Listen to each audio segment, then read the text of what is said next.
SM7s or SM8s? SM7Bs, Yeah. I think. Why? Industry standard. They're good. I know. They're way overpriced, but it's like, hey, this is how much I'm dedicated to the art of podcasting. Dude,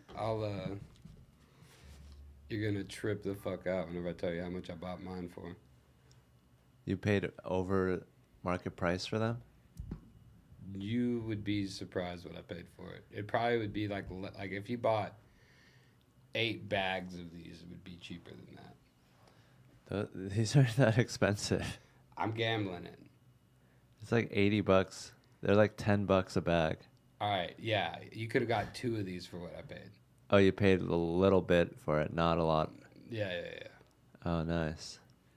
We so like Sam and I started like a side content thing that we're still shooting episodes for before we release them. Can you put it right by your mouth? It's live right now. Oh, we're going. Yeah. Hello. Yeah, it's public. We got 2 concurrent viewers. What's up? It's live. But yeah, so you bought them for cheap. Is it because like you knew a guy? Not at all. So like what we do is we roll around to like different pawn shops and like music shops, and like we see like what's in there and like what's usable gear. So like we'll go look for like, you know, decent guitar amps or like vintage pedals, or, you know, just good deals on shit that you could like buy that day and take You to the just gig. do it like every month or every week? We started doing it, and like we were trying to shoot them like every week, but it like with us gigging and shit, and then everybody having everything else on. So it's like a TV show idea? Yeah, but like really short, real digestible. You know what I mean? Like edited down into probably like 6 to like 12 minutes. Yeah. You know? Gary Vaynerchuk does that, but with garage sales. He goes to garage sales and he's like, look, I got this Lego for $2, but it's worth $10. And he makes like $8 at a time. It's like, now if I do this 10,000 times. He needs to hire people. Straight up. So like, how did you find the Shure SM7Bs for so cheap? And are you worried about damage that you can't see?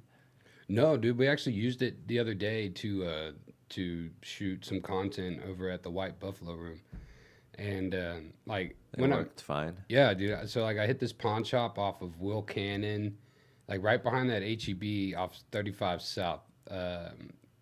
It's on like the right hand side, and there's like a Cash Pawn America, and yeah, so I went over there and like I was just looking around in there, and like sometimes you'll see like some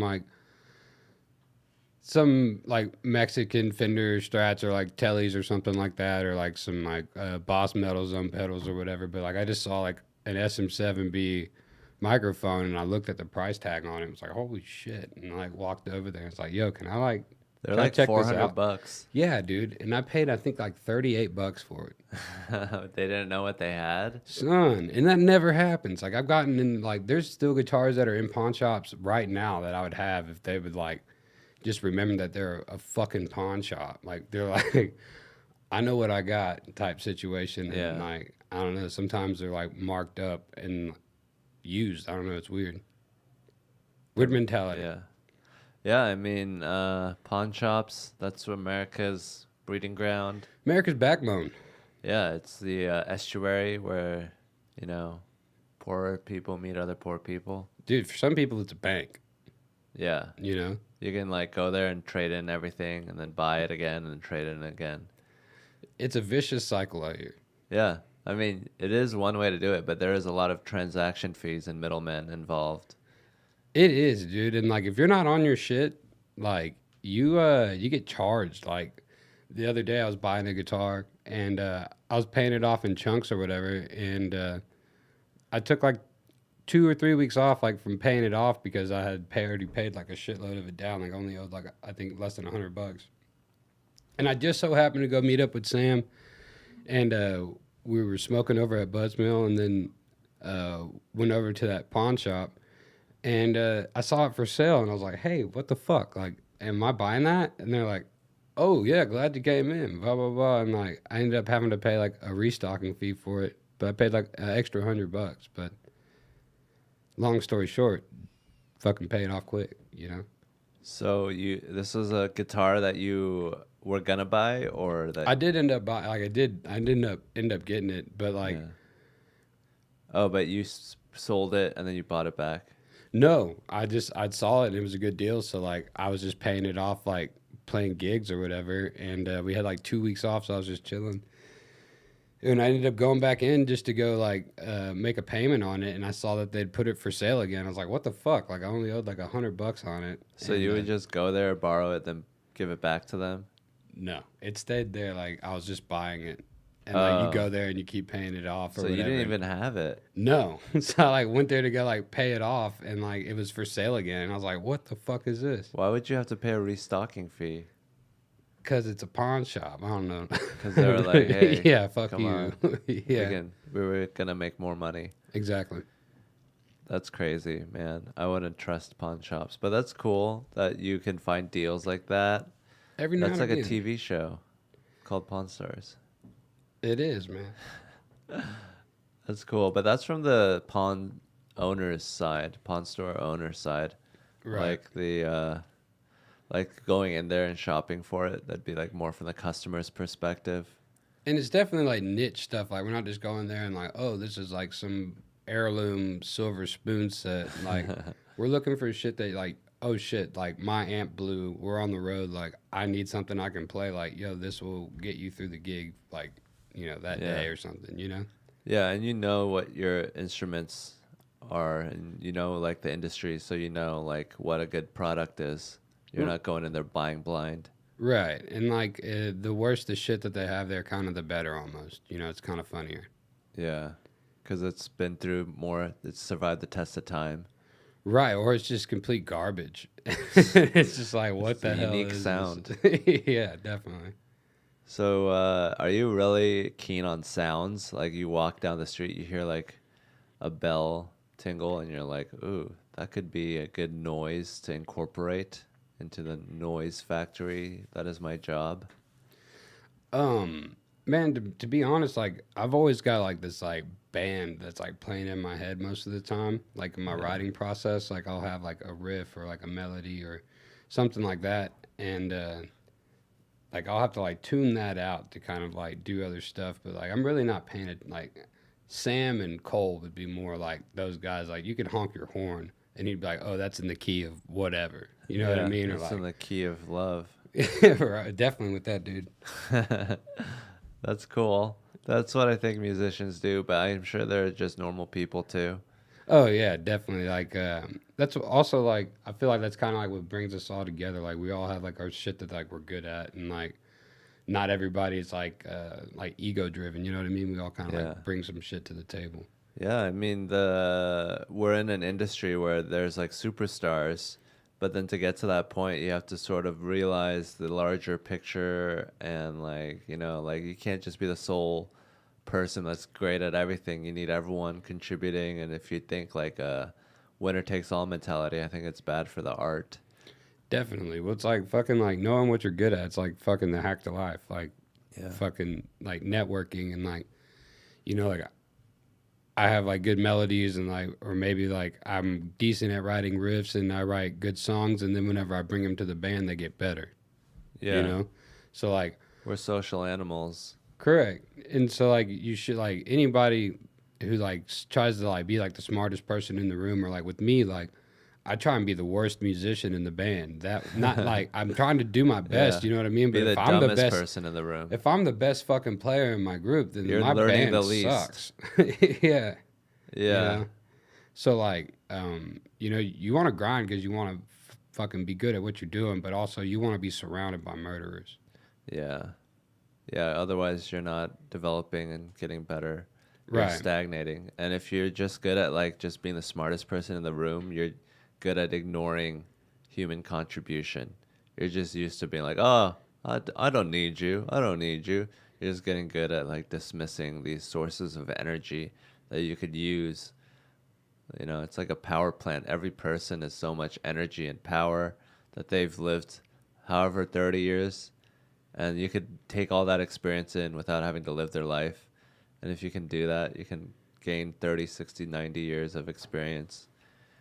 And if you just leave that potential energy on the table, then you're not effective or efficient. And it also makes you a miserable person. Yeah, man. Like think about all the energy that you're saving, like not fucking worrying about stuff that you're not good at.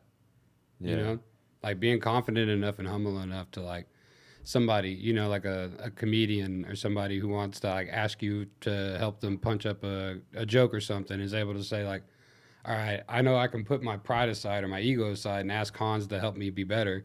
You know Yeah. what I mean?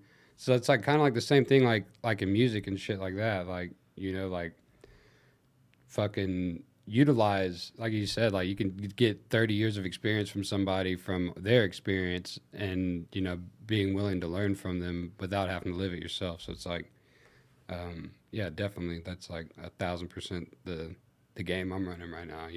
Yeah. And music is so transmissible too. Because it's like, so you can get it in an instant. Oh, this is how this guy feels. And you can transmit emotional knowledge powerfully. And you're always, in that environment. The comedy, I think, is different. I think it's more like left brain, sort of like, technically, that makes sense.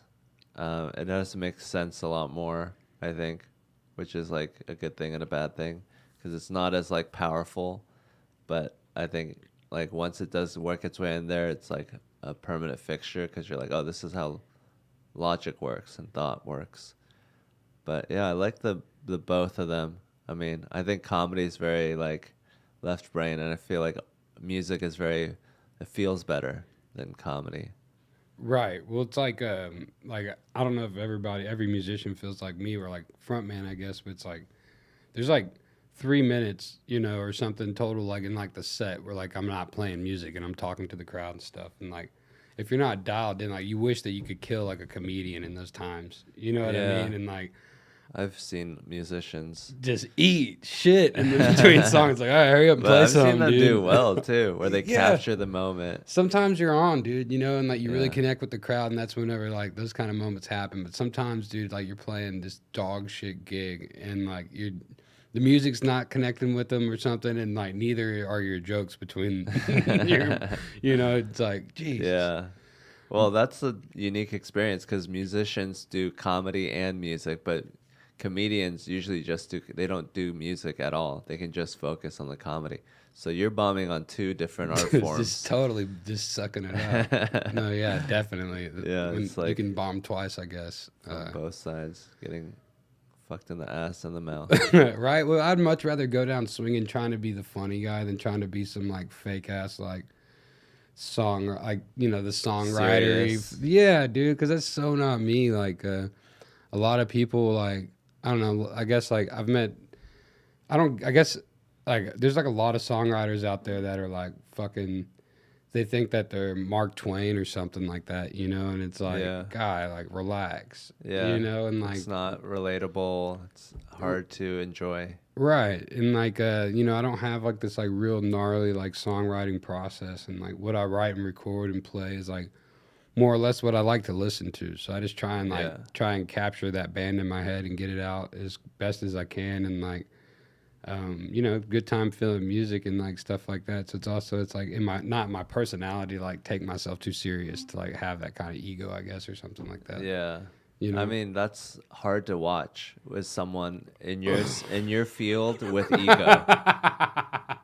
It is, man. It's the worst because they haven't fucking been like fucked up yet. Like stuff's gone right for them for a minute or something, and they just haven't been shit on yet. Yeah. Because like once you like you eat the shit sandwich a few times and like you develop like a real thick skin and you're like, all right, like you can start navigating these waters and like you learn how to fucking keep moving forward. And sometimes you move laterally, but you're still making moves and stuff. But it's like sometimes you meet people that haven't like been punched in the face by reality, and like sometimes it's shattering for them whenever it happens and they quit and it never happened. Like they don't learn from it. And well, yeah, dude, it's out there. Some people are really good at being delusional. That's their skill. It's like, I'm the best and nothing can ever convince me otherwise. Right. Which is fun at times, but it's like not my strategy. You almost need a fucking little bit of that, but you need more like fucking like work ethic with that. You know what I mean? Like, Yeah. you write a shitload, and like I know that because I listen to other podcasts and I hear about how much you write. You know what I mean? And so like, fucking your willingness to fucking write and like work real hard, coupled with fucking a bit of ego, is a fucking a dangerous combination. It's healthy. Yeah, You it's know what like I a mean? little bit of food coloring. You drop in some ego, and it just fucking woof, the whole thing is Well, now it's colorful. healthy confidence. You know, it's not you being like a piece of shit. It's warranted. You know what I mean? Like you can be humble and say like, oh no, you know, like I'm not that. But like in here, you know, you can be that guy. You know, Yeah, you need that, or else you become like you're a cuck. Asian, and then you just don't have any confidence, and you're like, oh yes, everyone else is better, and then the individual isn't incentivized to create awesome shit. Right.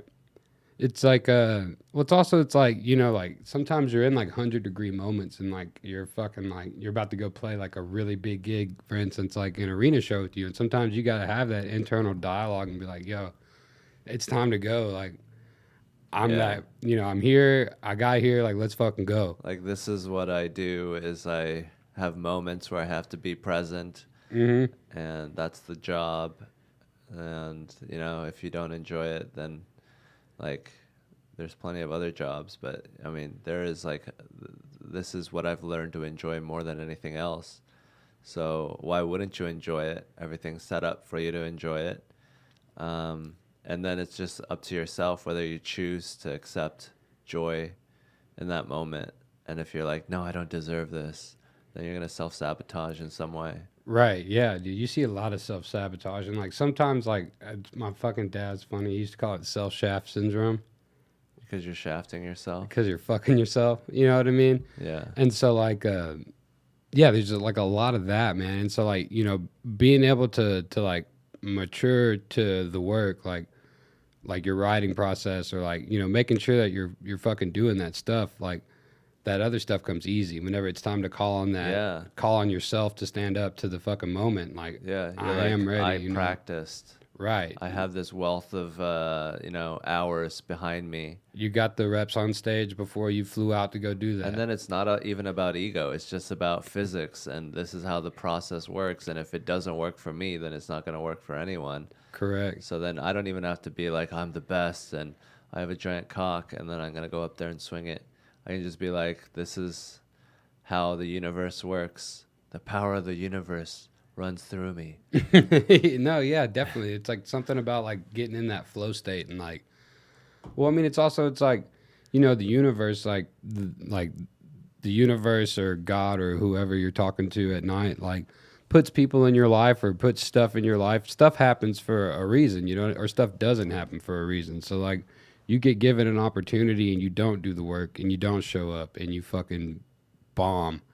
Well then, yeah, man, like fucking grind, like get back to it. You know what I mean? And like whenever you're given those opportunities, because you work so hard, you fucking knock them out of the park. So whenever you do meet people like Tony, he's like, oh fuck, that comedian, you know, Hans, we drew his name for the first time up here and he fucking killed. Like, what was that?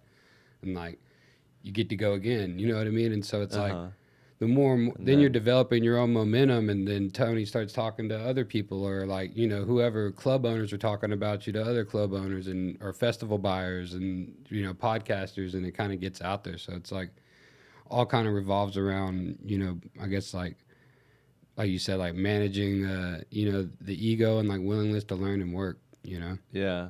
And then other people that do that can recognize it in you. Be like, oh, this guy's a guy that works hard because he takes the correct amount of joy from each set. He takes the correct amount of sadness. The shame, yeah.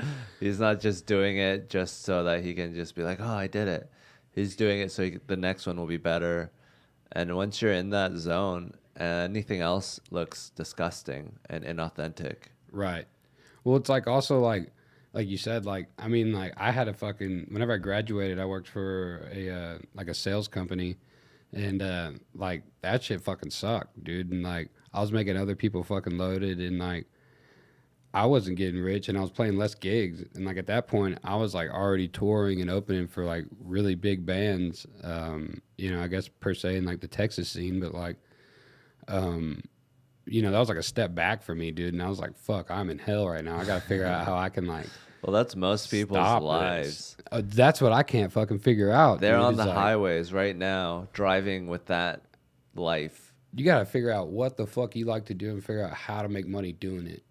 It's not set up for you to do that. It's not, It's set but up if you for can you to get horny and desperate, marry the first girl you see, pop out babies, get have diabetes, to have the health insurance from the company you're stuck in, and then you just have to cope with doing something you hate for the rest of your life, and that's the skill that most people are monetizing.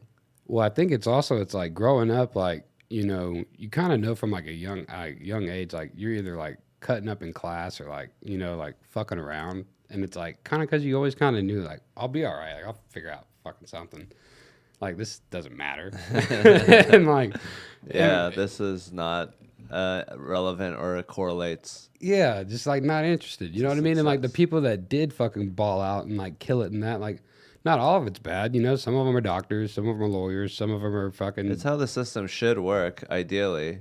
Right. The people that don't fucking rise to the occasion and actually know what the fuck they want to do. There should be they're- a class for honky tonk. There should be Son. a class for, comedy, art. a fine arts class. Yeah, but what do we have like arithmetic? I mean, you need arithmetic, but it's like nothing is about a job. This is just like a secondary skill that then loosely correlates with a job. Like we're not being trained for any job, and kids can sense that. If we didn't treat it like a job, though, we would just be sitting around saying you're a comedian and saying I'm a songwriter, though. Yeah. Like you make your own wheels turn and I make my own wheels turn, and like Well, it's good. Yeah, it's good to have the exactly. So like the moment that I figured out that I could take everything from like that fucking shit ass sales job I had and apply it to music, I was cold calling music venues then, and at that point, I'd been cold calling like fucking thousands of small businesses and trying to sell them bullshit social online services. So I developed a real thick skin, you know what I mean? And at that point, I had done enough reps where I had a product and I was, decent.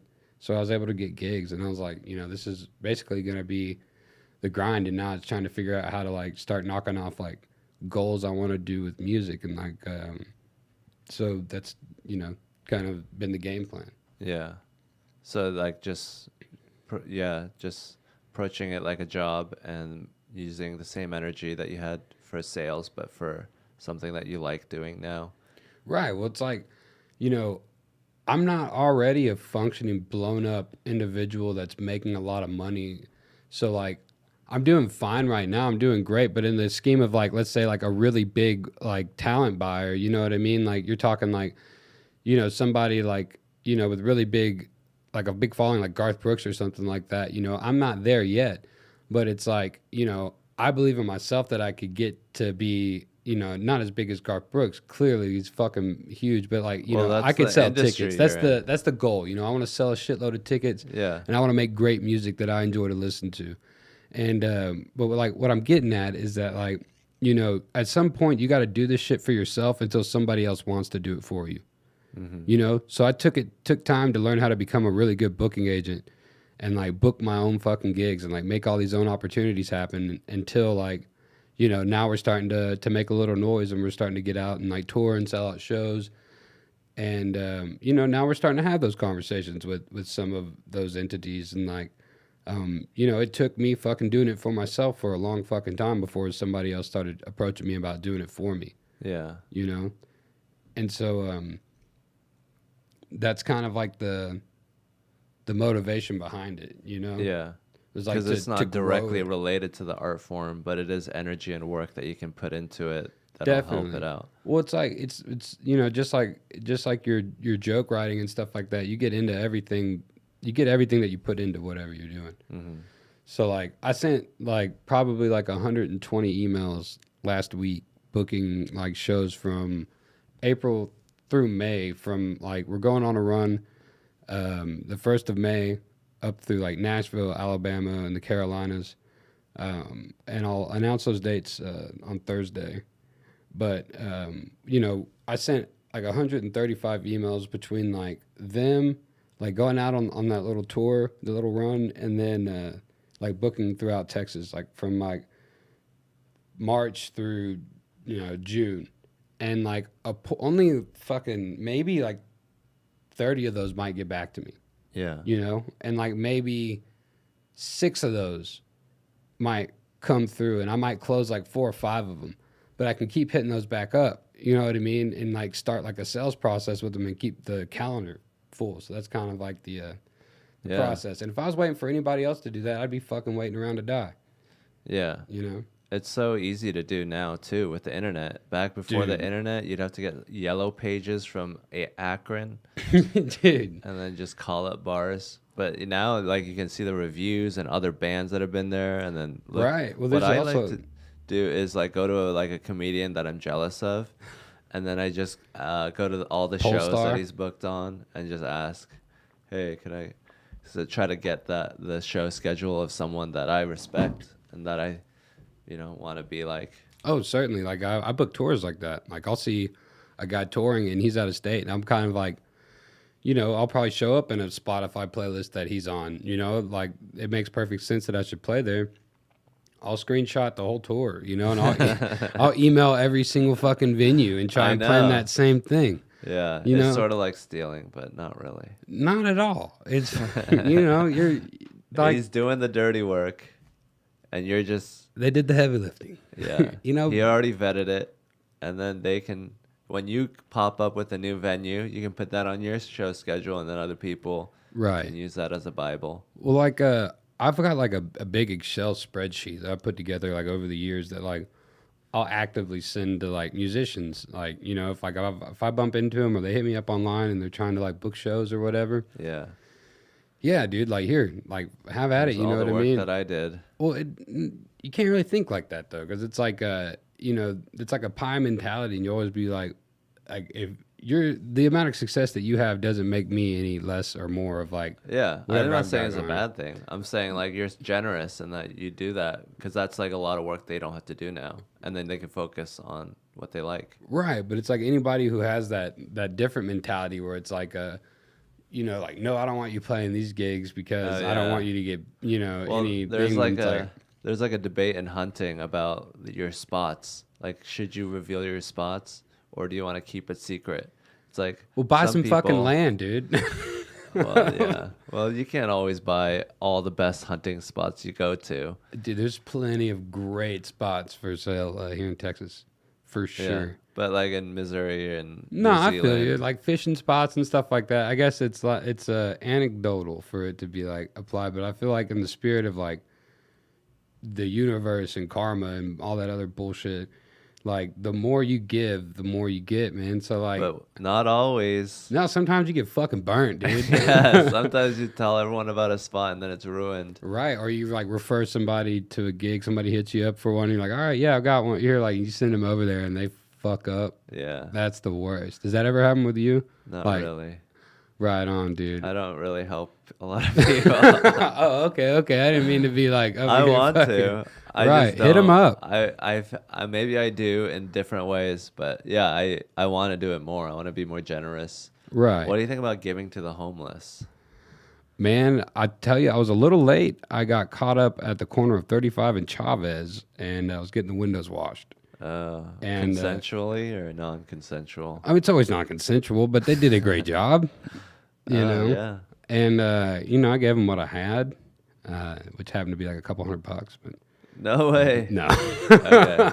Shit, no, dude. Saved up all that money from the Shure SM7Bs that you got for cheap. On the cheap. They're probably stolen, matter of fact. But, things are hot. Yeah, I know. What band has been broken into recently? They probably want that. Dude, Paul Cawthon actually got his shit stolen in Dallas. So whoever did that, fuck you if you're watching. Yeah, how dare you? Right. Yeah, real fucked up our Friday. We were going to go open for him in Houston and got a hold of his manager, and they told us, all their shit was gone. All their instruments, all their merch. Y'all go buy some more Paul Cawthon shit online. Musicians helping out thieves all over the country since they started touring. Yeah, man. They're always a big target. Well, especially with us, with our vans wrapped, So I'm always like wondering if like cops, it's probably like cops and fucking shitheads are probably like, oh yeah. Everyone who wants to fuck with you. Yeah, everyone who will could potentially with a fuck me musician. will. Yeah, it sucks, dude. Sometimes it's fucking wild. Like, we were playing this steakhouse out in this oil patch town in Kennedy, and there's just like a bunch of like I guess like young roughnecks. You know what I mean? Like they're not old enough to like classic country music, but they're young enough to say they like country. Yeah. So they fucking got like the shitty mullets and the hey dude shoes and fucking like asking us to asking us to play some fucking whack fucking songs. And yeah, dude, just like you think things are gonna come to fisticuffs, you know? And you're just like, man, these people fucking suck. This gig sucks. Like, I saw a movie yesterday called The Menu because it was out, dude, on the internet. It's like Midsummer, but digestible. It's like Midsummer, but yeah, not as foreign. It's like, oh, this is a world I'm familiar with. And like after like, you know, I'm locking that door and nobody else is leaving. The only big guys that were there that were like kind of like the henchmen, there wasn't that many of them. Yeah. You know what I mean? And like the rest of them are chefs, dude. Like what the fuck? Like you start punching them in the face, then what are they, dude? I don't know, man. They were all older. I mean, you're very young and strong, but yeah, a lot of them were like not, and they're not cohesive. They don't know each other. They're not friends. They got tricked. They're in a weird mind state. I mean, I don't know how I would act. Well, they're all gonna die. They've all got this fucking like they know they're gonna exactly. So like it's like I feel like if you started like introducing pain to them, if that would almost wake them up out of their trance and be like, I'm getting the fuck out of here. Well, they did try, you know, and then the chefs found them, the cooks. Right. Well, she like. Anyways, what that movie is about is like how this guy hates his audience. Yeah. Well, Well, definitely. He hates his customers. I totally kind of vibe with that now that you're like picking up on that because there's been so many fucking shit gigs. Yeah. Where like, well, I think it's because everyone is doing something they don't want to do for a living, trapped with a woman that was hot 20 years ago, and popping out babies that, you know, are not genetically superior. Brought to you by our friends at CRISPR. But no, I think it's everyone's miserable, and if everyone was in a better mood, I think art would be better, audiences would be better, there'd be better rapport. But I think like, I mean, I'm love the audience that I have now because this is a very cream of the crop audience. It took fucking you getting through the goddamn trenches to get there, though. I've seen all the other audiences on the way to this audience. Exactly. And it's not pretty. It makes you appreciate those audiences. You know what I mean? It also makes you want to work harder to like kind of like because there are sometimes you show up to a gig and you're like, wow, this is gonna be some bullshit. And then even though it's not like some big music hall or some big festival, and like you know, it might just be like a quaint hole in the wall, the crowd's fucking into it, and somehow you fucking did it, and like you fucking made a little bit of money that night. You fucking connected with some people, and you fucking overcame some bullshit. You know what I mean? Yeah, that's the best when it's like a tough audience, but you win them over. But yeah, I mean, if these people were more emotionally mature and maybe they weren't just like sitting around all day waiting for the clock to hit 5, right, and then sitting around listening to their husband or wife that they hate. Like, this is like not a very rich spectrum of emotion. And then like I go up there and I talk about like Jews or something, and they're like, ah. Dude, there's a very small amount. I feel like they're the loudest people, but there's a very large amount of people that like, where that 9 to 5, that pain gives them that much more like oh, I love art that much more. You know what I mean? Makes them appreciate it that much more. So they listen to you on the way to their job. They listen to you while they're fucking grinding. They listen to you on the way home. They come out to the show and they take it in, you know, and like, but then you do have those fucking people that don't like joy. And then they go to a comedy show and they just chill. Are you waving to the cat? I am, dude. But yeah, I don't mean to talk shit about it. Like, some of them are great audience members, but I would rather have like smart, intelligent, happy, content people. Oh my god, she's on the stream now. But yeah, that's ideally, you know, the best. She loves water.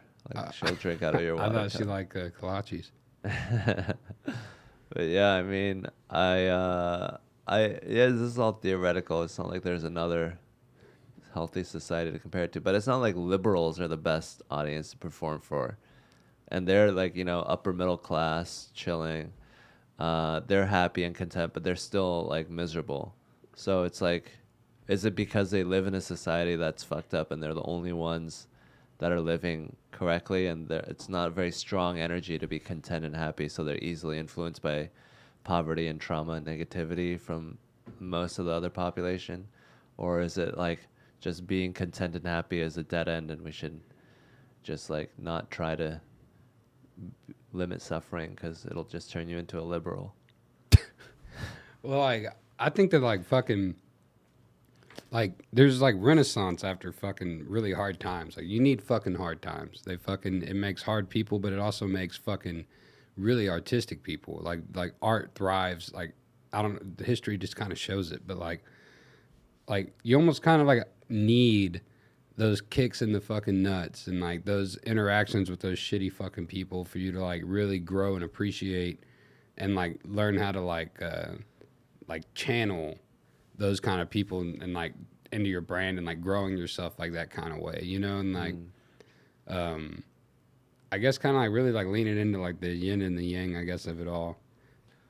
And that could be like the, I mean, isn't there enough suffering without having to like not give people health care? dude, did you turn off the comments in like your section or something? Like, No.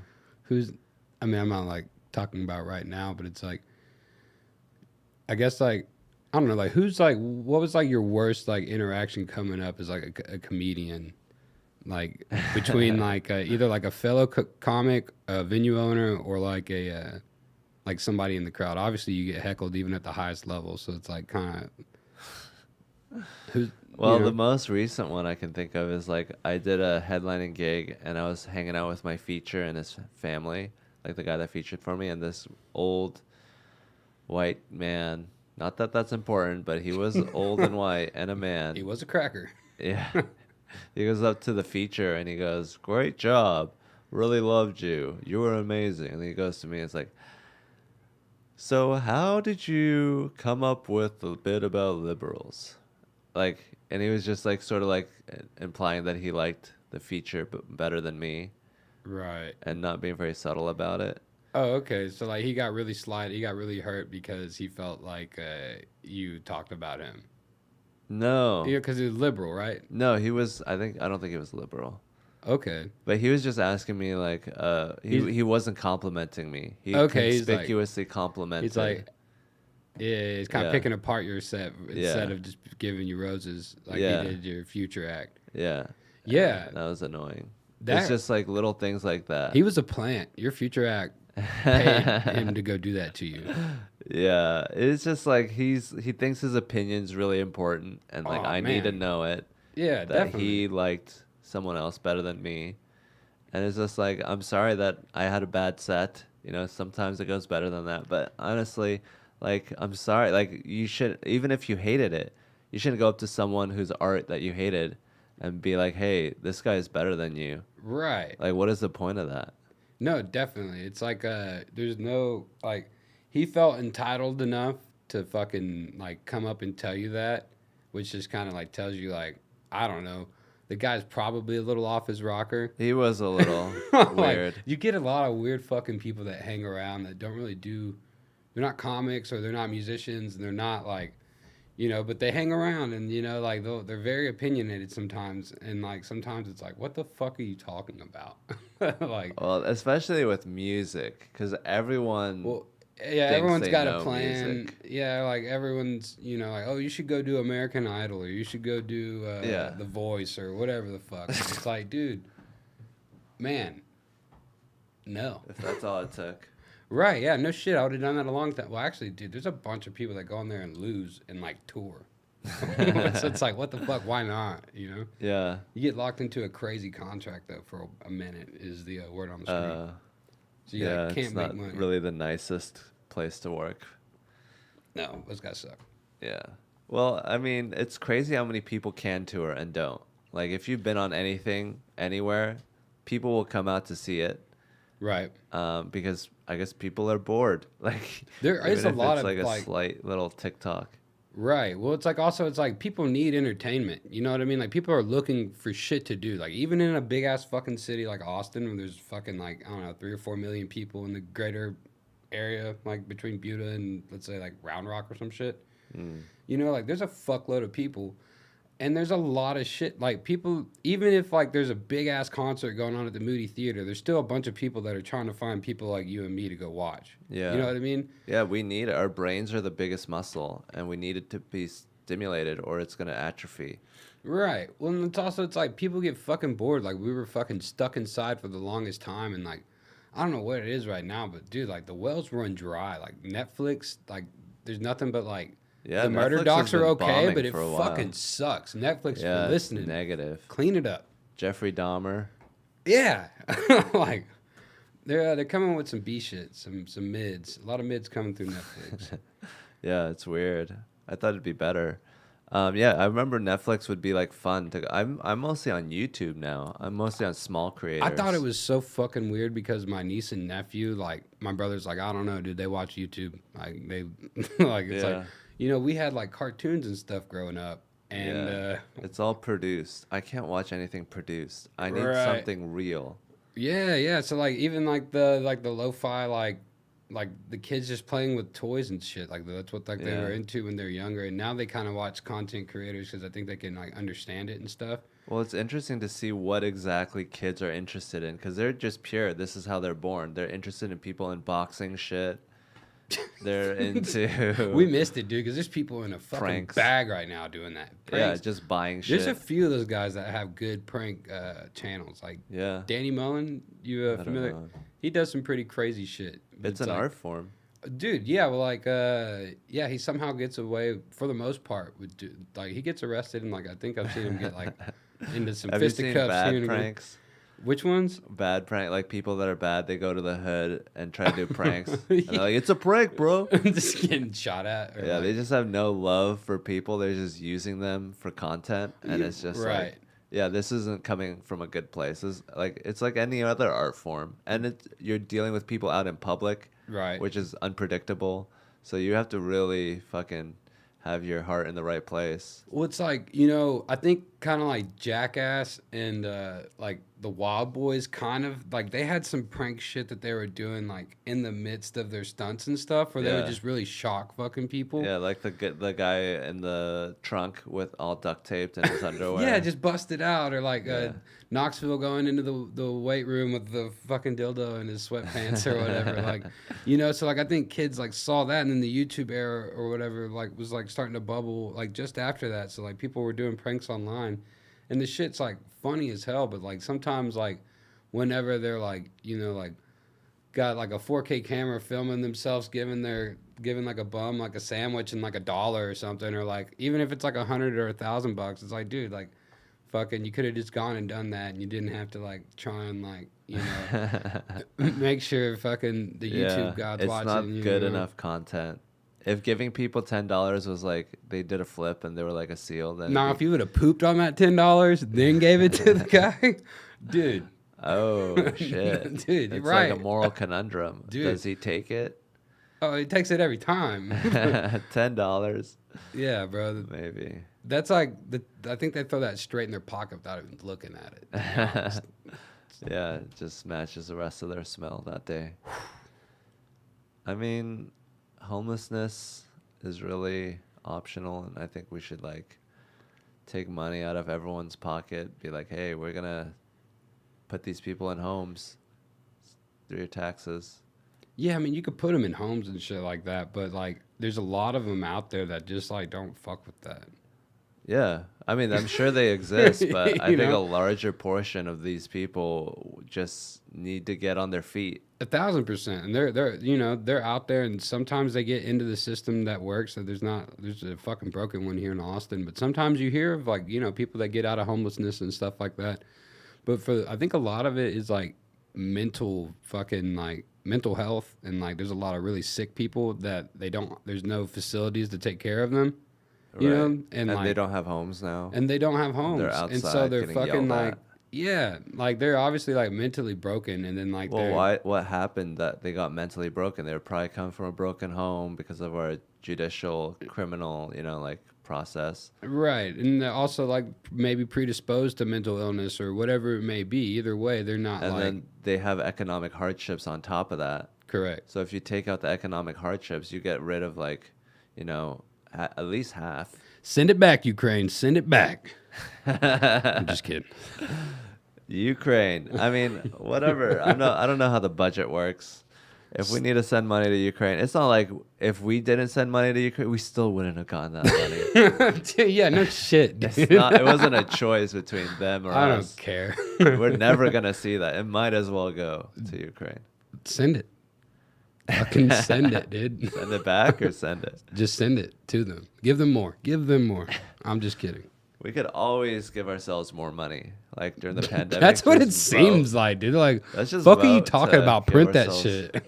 But then some people don't want to do that because then other people will get money, and they'd rather see other people not get it than them get it. It's like a constant, it's like a constant poker game where you're never the chip leader, but you can just stick around long enough to be at the poker table. Yeah, that's all we can do. You know what I mean? And then you might hit it big once. You might fucking bankrupt, but you buy back in. Yeah, You know? to the greatest poker table in the world. In the fucking world. So what do you think about the comedy scene here? It's dope, dude. Like, to be honest, like I remember growing up, like we had like HBO and Showtime and stuff, and like I remember seeing like Chris Rock special. Was it like Bigger and Blacker or was it Bulletproof? I can't remember, but one of the older ones, like George Carlin and like just like earlier, like Dave Chappelle.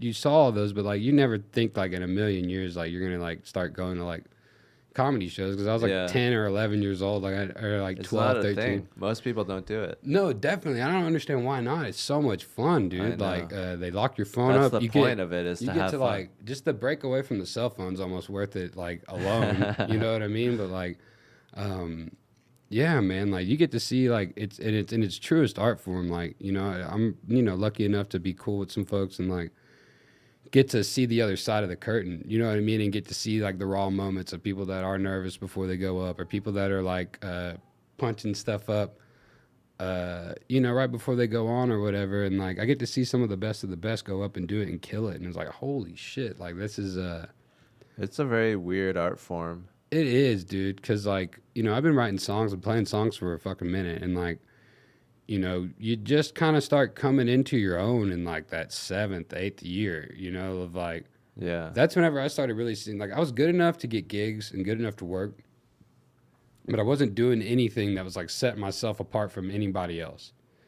So like the second, like I'd say like in that 7th and 8th year, whenever I, kind of like changed up the styling of music I was playing and just started playing what I was into, we started seeing success, you know what I mean? So it's like you get to see what works, what doesn't work, what people change. They go out there and it works for them now, Yeah. I mean, there's a lot of similarities. Well, it's like before this, dude, the only comedy shit that I saw, dude, I went on a date party in Austin, and I saw it was like in college, and I saw Larry Wilmore, dude, and he was fucking so goddamn funny, dude.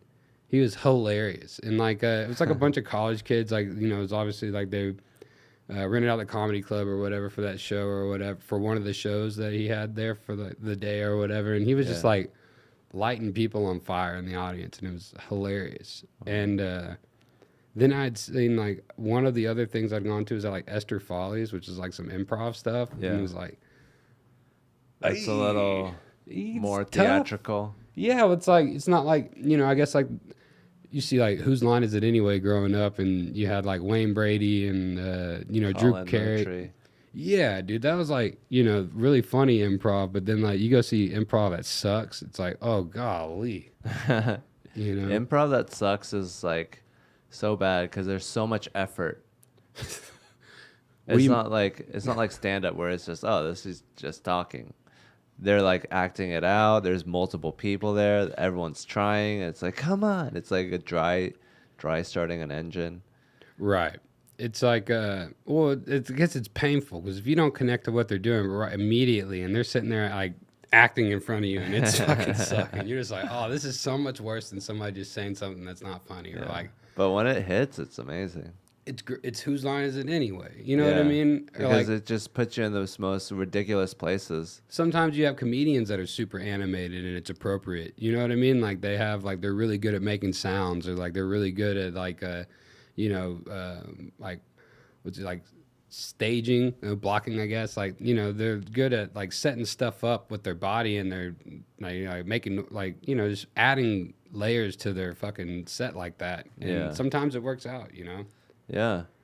But yeah, I mean, I think it's great that you're like seeing the comedy, because then Well, I've you're seen it like grow, because whenever I was Right. younger, I saw all that, and then like now that like I'm older and I get to like kind of hang around the scene, like you get to meet folks like you know, like Molly's really fucking good, and Will Montgomery is fucking hilarious, and like you know, Dave Lucas, like you get to see all these guys that are kind of like coming into their exactly. Well, they're all and so different. you learn maybe how you could do it in a way that would, you know, be honest to you and funny. Right. It's like dude, I try to not be funny when I'm around any. You know, I'm like, try to not be the funniest guy in the room. But like, like you get to see like, you know, where y'all are coming into y'all zone now too. You know, like Yeah. coming in like, you know, you're headlining your own shows now. You're headed out to, you said, Vegas and Utah this weekend. Get your tickets if you can right now. Thank you. But yeah, dude, like it's fucking really cool, dude, and like it's been built like it, you know, I'd say like within like a year and a half, 2 years, like since the pandemic, you know, like it happened quick. Yeah.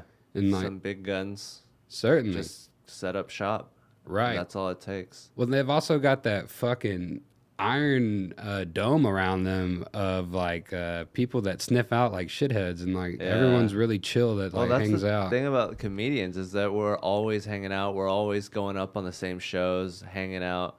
Like I feel like musicians, I don't know, maybe they hang out a lot too. Well, it's like you never get to go to like your favorite musician's like show because you're always gigging. But like whenever you are on a festival, or like you are in like their town or something, and y'all are off, like right. But we are doing short sets because it's harder to do comedy for 3 hours. That's fucking impossible. Well, it's not impossible. I've heard it's been done yeah, before. You guys are like the main thing for that 3 hours. But for a comedy show that's 10, 15-minute sets at the Comedy Store, right? And they got like 20, 30 comedians all bumping elbows. I think it's a very social scene. And like coming up doing open mics. I guess musicians hang out too, but there's like a premium on hanging out in comedy because it's about the humor. Yeah. Right. It's like, oh, you're good at comedy. Let's see it off stage. Right. It's like, well, also it's like, you know, in a working scenario too, like if you're going out on the road with like a band and, you know, you want to make sure that you can fucking hang out with the person at breakfast in the morning, or like, because if you're on the road with these fucking people forever and like you can't fucking stand them a week and a half into it, like, it doesn't matter how much you're get paying along them. with. Yeah, that'll make their experience so much better. Right, and so it's like, you know, you always like, you know, you try and be, you know, like a good bandmate. You try and like have a good hang. You know, try and like to not be like. You don't want to like over talk over people, and you don't want to like be like overbearing. You know what I mean? Just try and be very like just you don't chill. want to talk too much or too little because that's creepy. You're just sitting there. Right. It's like you want to contribute, but don't like lead the dance. I guess you know. It's like you kind of like know your role in the hierarchy, or like in the schism there. But like there's there's like an art to it, dude. Like, there's people that are like so fucking talented, dude, but they're so fucking shitty of a hang. It's like, I would never call you in a fucking second. You know, I'd rather have the kid that fucking like can play than like have like the fucking guy that you can't hang out with that, you know, you've got to fucking. Well, if you can't coddle. hang, it usually shows like a weakness in your game.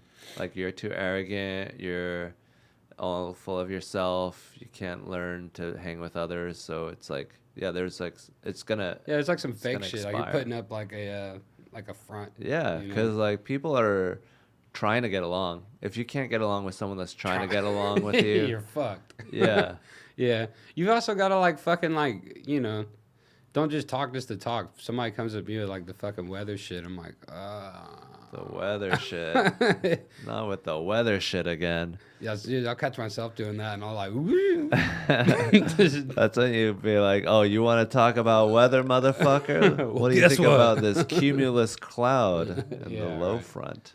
Yeah, what do you think about this low pressure?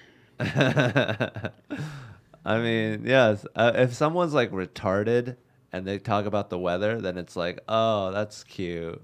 Oh, But yeah, if yeah. someone's like, you see it in their eyes, they're like, hey, how about the weather?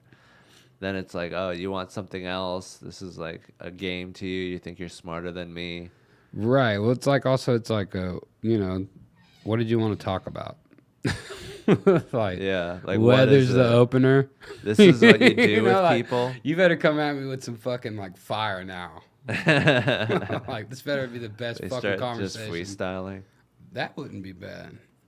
But But that would yeah. also be like all of college was like white people getting drunk and rapping in your ear. Yeah. It's fun. You don't need to be good at it. You really don't. You just got to talk in a weird way. But yeah, I mean, I think like some people are like, oh, a person. What can I get out of this person? Just normal small talk. It's like there's so much more you could get out of someone. And it's like taking a Ferrari like 20 miles per hour. Yeah, they like assume that you're limited in what you're capable of speaking of.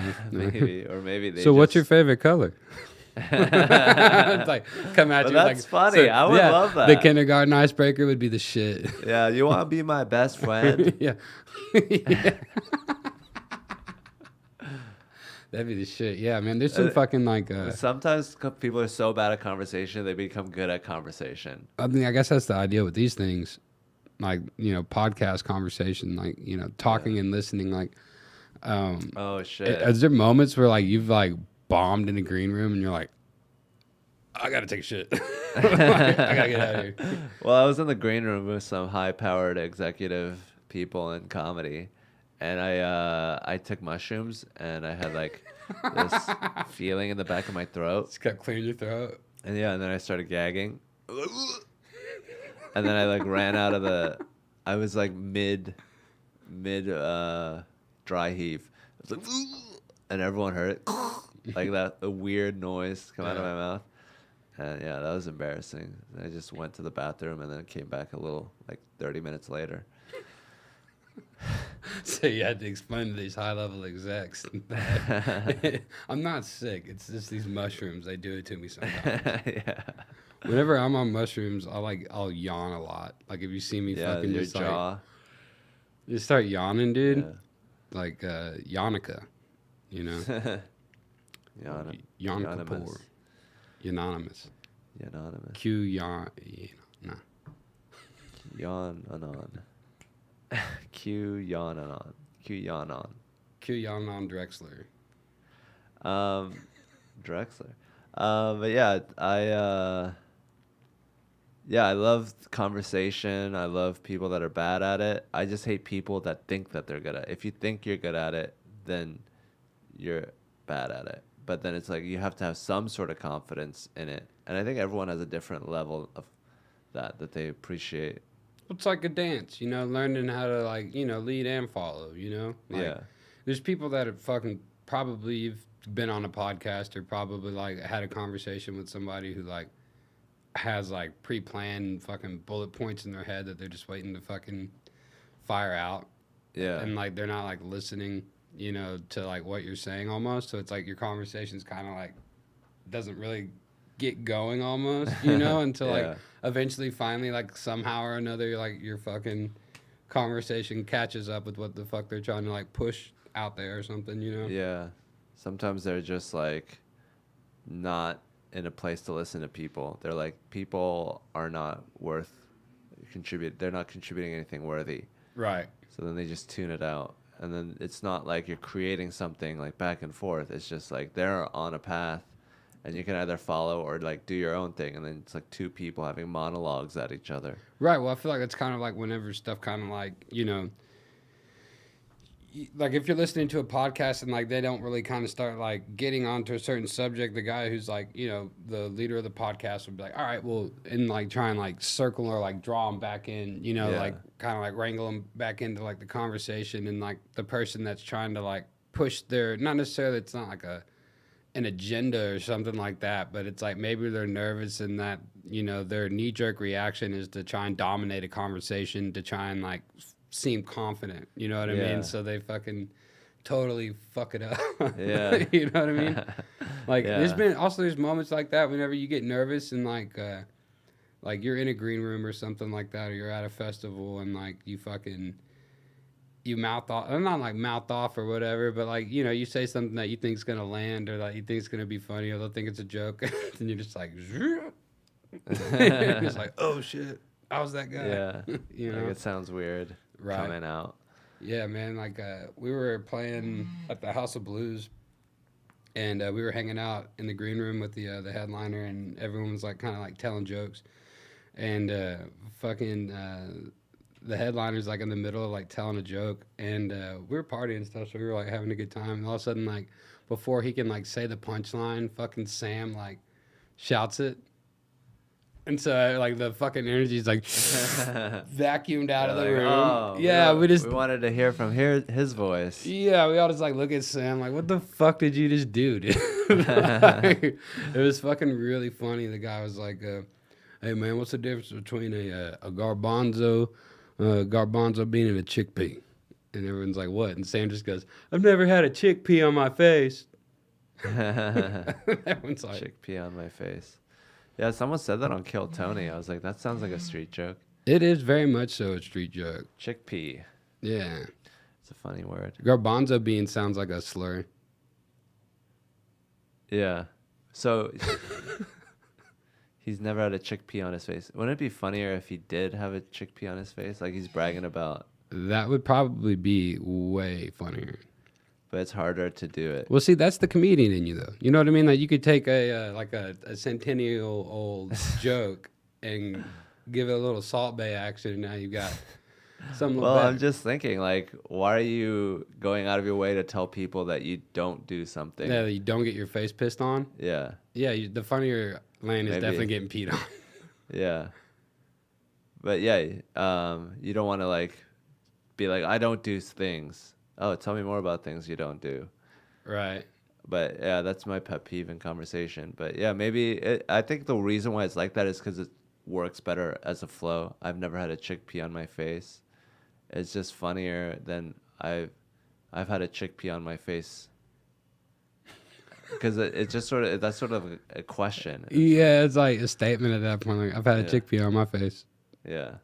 Whoa. No, dude, that's kind of fucking hilarious if you say it like I've that. had a chickpea on my face.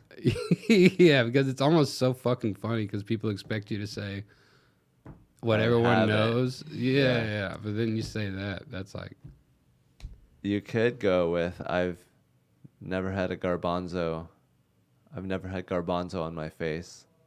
And then they'd have to go through the extra step of thinking, well, have you had a chickpea on your face? Oh, wait, that means chickpea. But anyways, yeah, I mean, I love green room hangs. I love, making mistakes, and because it's like, this isn't important. That's the thing about green rooms. It's like, it's not the show, but it is Right. preparing for the show. oh, definitely. So it is important, but it's not. I'd at the almost same rather time. eat shit on a stage than in a green room. You know, the people that like really saw it, that like out there, like I could bomb in front of a crowd, that's fine. But like, if I have to go back to like the green room and like the Your headliners safe in space. there, you're right. The You have headliners nowhere in to there. go. With like, so like, there's this dude, fucking, his name's Mike McClure. He's fucking awesome. He's a really funny fucking. He's a great. I mean, he's the godfather of fucking red dirt music. But like, he's really fucking funny, dude. And I can't remember who it was, but Sherdam was saying that they were somebody was opening for him, and the headliner like got off stage, or no, the opener got off stage and was walking into the green room, and was like went over to the headliner to like go get like their roses, like, hey man, like thanks for having us out, blah blah blah. And Mike looked at him and goes, yeah man, you killed it, the vibe. And just like totally rugged these kids. It's fucking so funny, dude. Like that shit's funny. And obviously he's just fucking around because no headliners ever listen to the fucking openers anyway. But like, you know, Wait, you mean the vibe in the room, like you fucked the it green up. room? No, in And the out you on did in bad the on crowd. stage. Yeah, like you killed the vibe. Like you killed it, the vibe. You know? Yeah, but they could tell he was joking. Yeah, I mean, maybe not like them, but like Sherdom knew. You know what I mean? Yeah, like, oh, that was the best you could do. Yeah, like it's just it's funny. Ribbing like seniority, like mob shit. Right. No, not even say like mob shit, but it's just like fucking like just cracking jokes. You know what I mean? Yeah, keeping it loose. Busting balls, you know? Yeah, because you're done. What you feel doesn't matter anymore. No, definitely. And it's also, it's like, don't take yourself too serious where you can't laugh at some shit like that. You know what I mean? Like, that shit's fucking funny. I've definitely had moments like that where I've gone out there and eaten a big old shit sandwich and thought that I fucking crushed and went to the green room. It's like, Jesus Christ. So, yeah. Did they actually do bad? Did the person I mean, probably. Dude, there's so many bands out there. Like, you know, it's like, there's a very select, I'm not like tooting my own horn, you know, there's probably like, there's not very many touring successful comedians. I'm sure there's a fucking lot of them. It's a skill. You can either do it or you can't. Right. So like there's probably a lot of comedians, but there's not a lot of touring and working comedians like yourself. Like you work yourself up to this echelon. So there's like a lot of bands out there, but there's not like a lot of like fucking touring bands selling tickets and like really like, you know, making waves and stuff like that. Like that takes it takes a lot, you know, it takes fucking what we've been talking about, you know, this whole time, eating the shit sandwich and, you know, learning from your mistakes and working, you know? Yeah. Yeah, I love the life. You know, it's better than 9 to 5, and it's more like dangerous because you could lose your livelihood at any moment. Yeah, man, you could get canceled at any point in time. No, yeah, man, but also it's like, you know, fortune favors those who are fucking willing to take a risk, but also like, you know, opportunity favors those that are willing to fucking work for it. You know, yeah, someone's got to do it. Right. Like if you took a shovel and fucking started digging and didn't stop, like you'd eventually get fucking somewhere. You know what I mean? And like along the way, you're hitting milestones you thought nobody'd fucking think that you'd ever dig to. So like, you just kind of... It's a better use of your time than just treading water in the corporate world. Right, dude. Making some other motherfucker rich, dude, that's just lame, dude. And then, like, you've got... Damn, you're a communist? Well, dude, I can't stand the... Well, I mean, dude, we fucking need drones. Don't get me wrong. You need people like that to make the world go round, dude. But, like, you don't have to. If you're driven enough and fucking really hate that shit enough, then you'll figure out how to monetize what the fuck you like doing. And you'll make a living doing it. Like, you make a life, not a living. You know what I mean? Like... Fucking, not everybody's set up to be fucking Joe or set up to be Hans or set up to be Tony. Sometimes you've got to fucking have some mid, you know, people, but you're... Well, we make more of those now than we need. We automatically... We've got to kill those people. We just create those people out of instinct. Right. Well, I mean, I just feel like people got to also like have a grip on reality and what they want to get out of it. And like, yeah, you can fucking legit play 200 shows a year, like an acoustic show. Like you could play 200, 300 shows a year and fucking pay a mortgage and drive a car. And, you know, you may not be out touring and selling out shows nationwide. And you may not like be like, you know, like this massive person, but you can, you know, you can do whatever the fuck, you can live a life doing what you want to do, but you've got to figure out how and be willing to get there, you know? Yeah. I think it's not easy. And it's easier in some other places, like in, you know, if you're from middle class background. Oh, certainly. You got to have a starting point somewhere, you know. But it's almost like the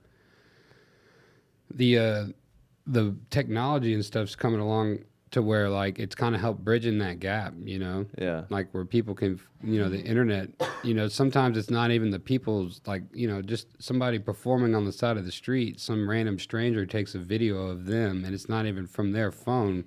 Yeah. Gets posted to somewhere, and then they're picked up, you know, by somebody because it was like a viral video, you know. Yeah, it's good when that happens. I think like the technology is great. I just think economically it's not, because if you have all the technology but you still have to work at McDonald's 40 hours a week, you're not going to make as many that videos. shit doesn't fucking make sense. You know, Yeah. there's the system's definitely broken, but it's also there to be fucking gamed. Like there's fucking tons of people that like fucking, you know, it's we live in a really like weird time It's and like the place. Wild West. You Yeah, think? dude, where it still is like you can get fucking rich like selling feet pics or like shitting in a bag, and like you can also Right. get rich developing a self-driving car, you know, or like you can get rich making a song, you know. Yeah. So it's like, Like, you kind of gotta like embrace the what you're in, and then kind of change what you want to change along the way. Like, you know, try and be like, if you want to see change, then you gotta fucking, you know, vote it in, or practice, you know, in your corner, you know, make your corner brighter, and live how you want to live, you know. yeah. I mean, I enjoy doing what I do. I just think like there's a lot of potential that we're leaving on the table, like that we could be utilizing by just being like doing some common sense things. Like if this was Sim City, you'd be like, oh yeah, let's just put in a subway here. Right. Let's get rid of the sewer by the playground, Yeah. you know. That's the number one indicator of someone getting out of poverty is if there's public transit Well, it is accessible fucking near them. true, dude. Like, you want to know where fucking the hood is? And I don't mean this in any bad way, but it doesn't even have to be like the hood. Just like a really poor, poverty-stricken area is going to be a place that has a liquor store, a fucking pawn shop, and like a cash check only spot right there. Yeah, and a fucking Popeyes. Oh, and a ton of really shitty food options. Fast You know food, what I yeah. mean? Yeah, and like, you know, no wonder like fucking nothing ever thrives there, because there's fucking like, you know, it's just set up like that kind of, you Yeah, know? it's a dead end. You just Definitely. you only have access to stores that are gonna try to fuck you. Exactly. And like, you know, you see it play out in real life, and like the older you get, the more you see it, and like the more it kind of starts making sense. You're like, oh shit, this is like, you know, set up to keep people here. Like this isn't like you know, you pull up into an affluent area in like Frisco or Plano, and there's like a bunch of like mathnasiums and like fucking, you know what I mean? Is that just chairs and tables? No, it's like you have like Mathnasium? mathnasium. They have like, yeah, chairs and tables for them to do math at. It's like, you know, like those alternative schools where like it's like school after school, where like they're like Yeah. getting their kids like pre-charged to go like wherever. They're fluffing their children to fuck the world. They've got fluffers in there. Yeah, definitely. I think that's like a big thing, and I think that it would be more meaningful to be successful in a world where we weren't shoving half the population down. Right. Well, it's like, you know, that's how it's all that. And we also live in a fucking crazy time where all this fucking shit's coming out, you know? Yeah. Like, literally, like, I want to fucking go back to high school and get all my biology courses, fucking, all my grades bumped up, because half the shit they were forcing down my throat now is out the window these days. So, like, Yeah, they should do like a recount or like dude, a revisement, like how newspapers have to correct their errors. Yeah, Rand McNally, fucking redact all your shit. But like, yeah, man, like we live in a crazy time where all this shit's coming to life. Like fucking people are talking about aliens and shit. You know what I mean? And then like the government's talking about aliens, and like they're declassifying classified documents, and like we survived a fucking global pandemic. Like this shit's crazy. It almost feels like that was like the reset that people like you and I needed to fucking really. It really helped me. Yeah. Same here. Yeah, it got me out of New York. I fucking thrived during that, dude. Like, me too. Some of the gigs I played were fucking shit, but like I was playing fucking music. I was recording at that time, and like was like planning as soon as like shit started to open back up, like hit the ground and try to really give it the old, you know, college try again. Some people didn't really want to do it, and the pandemic gave them an excuse to be like, I didn't want to do it anyways. Otherwise, they would have been just going on momentum. It cut down everyone who was just faking it. It kind of, yeah, and also even the playing field, because like you weren't touring, but also Tom Segura wasn't fucking touring. Yeah, everyone's not touring. Yeah, no shit. So I've been like, not touring forever. for years. I'm an expert at Yeah, not touring. killing it. Yeah. So like, yeah, man, like it was a good time for that. Like I feel like we live in a really good fucking time right now. We're like, we're gonna see a lot of change, but also like in a time where we can really set ourselves up for fucking whatever the fuck we want to do right now. Yeah, I love it. I think like, yeah, I love that I'm in an interesting time. You know, like that Chinese curse, may you live in interesting times. It's like I gotta say in this, you know. Dude, that's some fucking like backhanded fucking like, Yeah, dude, like, like it's not pleasant on the peasants. yeah, no shit. Dude. It's like telling somebody like, "Hey, have a good day," and like you're saying that while you're walking into your car, and they're like, "Just Yeah. asked you for $1." Most people that see historic events are not, are not alive to talk about it. Like D-Day, or I guess D-Day wasn't that. Imagine if they had fucking TikTok when they were storming the beaches of fucking Normandy. Oh my god. Yeah, that'd be fucking crazy. But we live in it now. We're like, we can see. Well, yeah, we can see Ukraine. Ukraine, footage. dude. That shit's crazy, bro. I Like know. watching, like, People man, die. I get a lot of my unbiased news on like World Star Hip Hop, and you'll see some like war shit on there, and it like literally seems like it's out of a fucking video game. You see like a fucking, and they drop out a little fucking Yeah, little grenade drone. that's all you And you need. just see them fucking look up and they're like, oh, I'm fucked. And yeah, It's the craziest thing ever. yeah, it's crazy seeing like people like run around corners and then get shot. It's like that's It is all it takes. You know, it's like I run around corners all the time.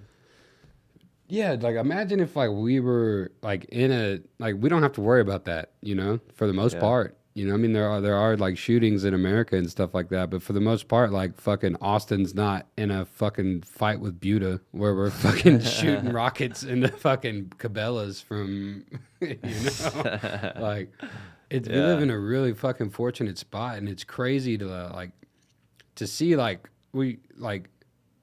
there's videos of the now. There's like cameras, there's phones, there's the internet now with those phones, and now you're seeing like, you know, people were like, you know, like they're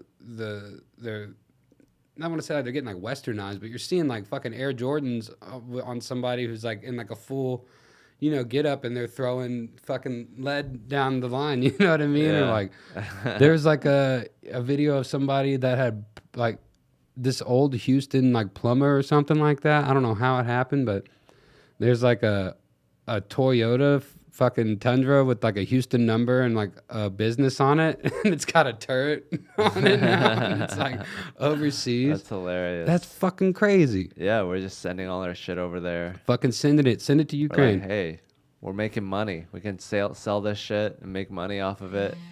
Arbitraging, pickup trucks. Arbitrage, dude. That's not the arbitrage menage is what was going on with Sam Bankman-Fried, dude. Yeah, he was fucking some ugly girl.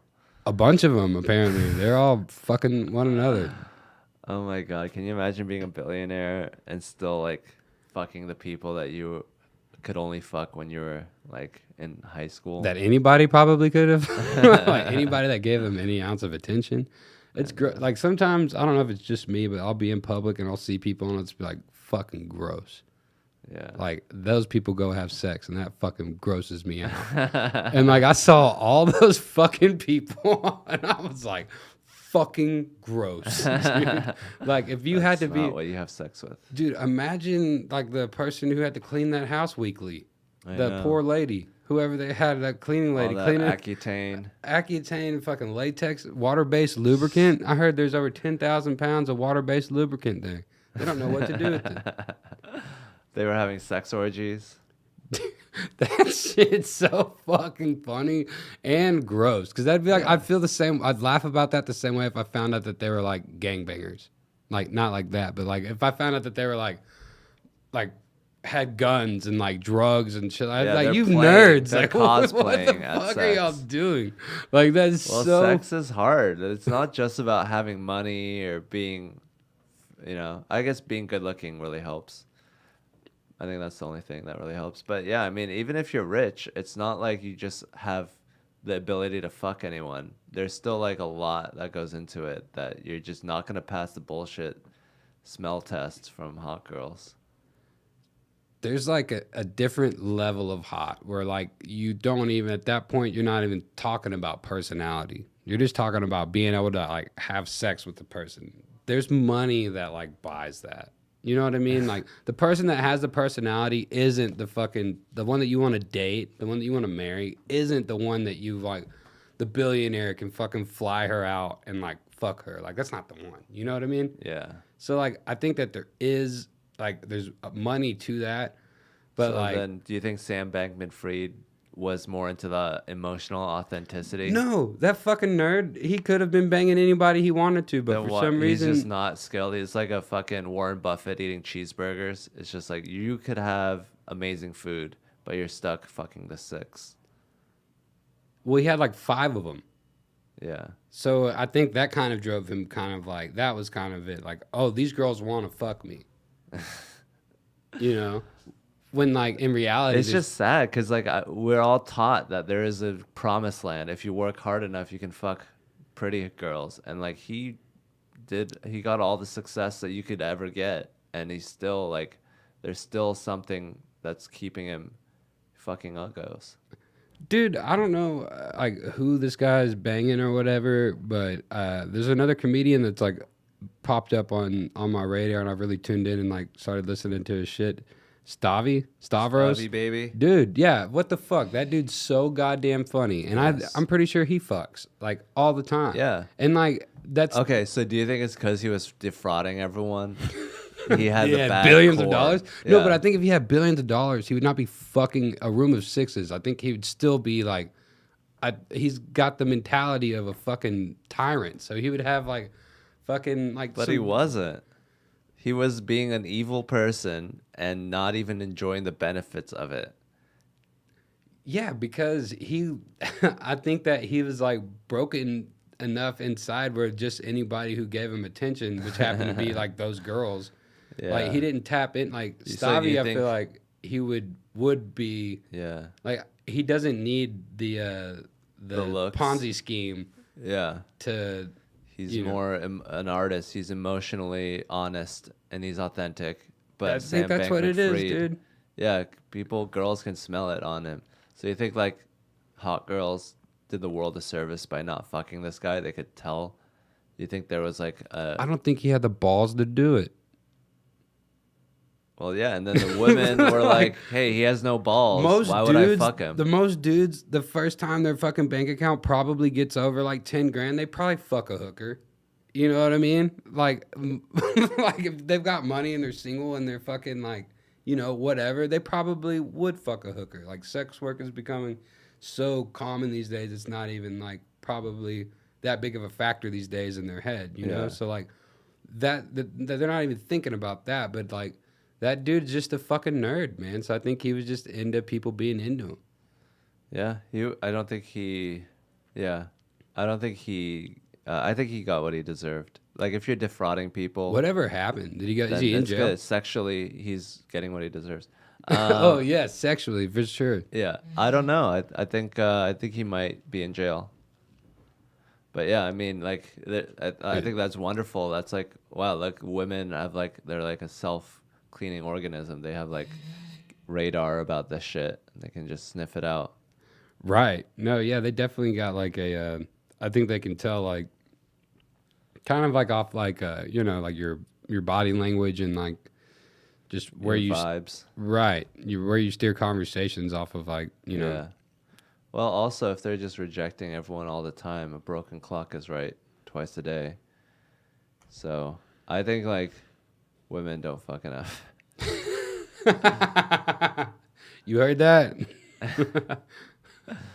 I don't know. Maybe I'm just an incel at heart, but yeah, I just feel like it's like there's not a lot of action going on, and it's like really hurting humanity. That's why there's shooters.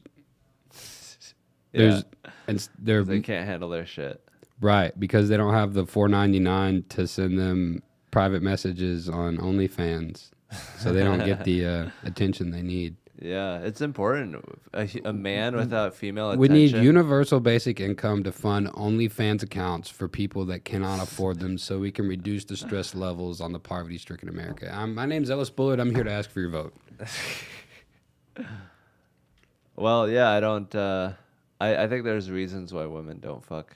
a lot of men. I think it's because like a lot of men are economically depressed. What's the mindset, dude? Like between like with dudes, it's total fucking 180. Like I'm the fucking man if I'm out there stroking. Where it's like if you're a chick and you're out there getting laid, you're fucking, you know, for some people's mindsets, your value goes down. Whereas like the men's goes up. You know what I mean? Well, yeah, the only person that really knows that is the girls themselves. I think it's an internalized shame. And every dude that tells 10 dudes that he fucked her, you know? Yeah, the dudes are part of it too.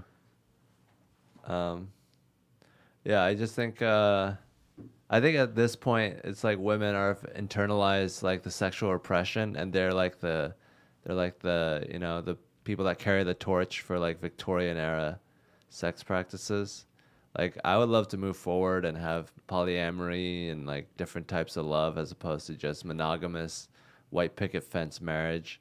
And that's like the standard that everyone judges relationships on. Like if you're not ready for this right when I first meet you, then I don't even want to develop a relationship because that means you're not respecting me. And I just feel like that's an unrealistic standard. It's not economically feasible. Why don't we just be honest and in the moment instead of like having all these years of like weird sexual, you know, like Yeah.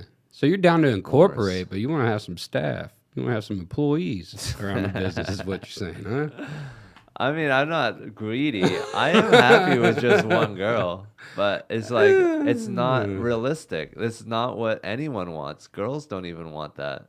Right. Girls want to have sex with other people, I'm sure. But yeah, I mean, I will girls. do monogamy. It's just like not something that I think is like. It's like I'm going through the motion. Like, oh, here's me going to college. Like, I'm doing monogamy. Get my first tattoo. I'm gonna do it. No, yeah, dude, that's fucking. I mean, there is some truth to that, man. But honestly, I feel like some people, you know, are wired for that. Like, you know, I didn't date my girlfriend now. Like, I didn't date in college or in high school. You know, so like, I like was having a fucking blast and like being a fucking piece of shit up until like, you know, she was like calling me on my bullshit and was like, yo, like, what the fuck are you doing?